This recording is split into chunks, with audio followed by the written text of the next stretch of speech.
Bien, chers amis de Café Évangile, lorsque vous priez, ne rabâchez pas comme les païens. Ils s'imaginent qu'à force de paroles, ils seront exaucés. Ne les imitez donc pas, car votre Père sait de quoi vous avez besoin avant même que vous l'ayez demandé. Vous donc priez ainsi. Notre Père qui est aux cieux. Chers amis, dans l'expérience de la vie comme être humain, il y a toujours ce sens de chercher à s'appuyer sur quelque chose ou sur quelqu'un. Nous sommes des êtres créés avec une orientation de chercher nous appuyer notre réconfort et notre sécurité en quelque chose ou quelqu'un qui est hors de nous. Pourquoi je dis ça? Parce que la prière de notre Père, c'est une prière de confiance et d'assurance. Que la liturgie nous présente cet évangile dans lequel le Seigneur enseigne à ses disciples comment prier et quoi dire dans leur prière est très important du point de vue de que ce chemin de se dépourvoir, qui est le chemin de carême, à la fois est un chemin qui interpelle chercher s'appuyer en quelqu'un. Quand tu es en train de faire un pèlerinage et tu es seul, le chemin se fait pesant. Mais quand tu te rencontres avec d'autres personnes, il y a une certaine confiance qui t'amène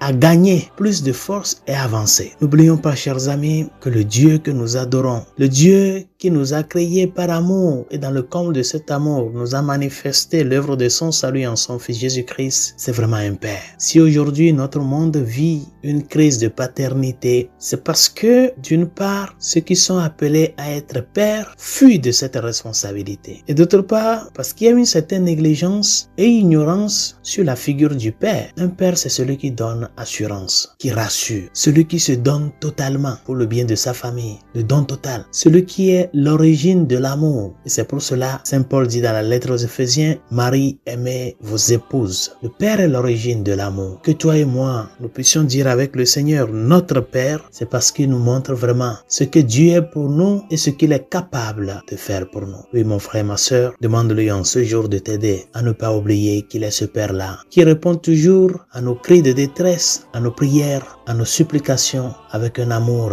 paternel, c'est-à-dire un amour qui cherche à relever, à donner confiance, à transformer. Le temps du carême, c'est ça. Un temps à travers lequel nous sommes appelés à nous relever, à lever les yeux vers celui qui nous appelle à lui, c'est-à-dire à ne pas fixer le regard sur nous et à chercher notre assurance en ce Dieu qui accomplit ce qu'il a promis. Demandons-lui que sa grâce nous soutienne maintenant et à jamais. Bonne journée, Dieu vous bénisse.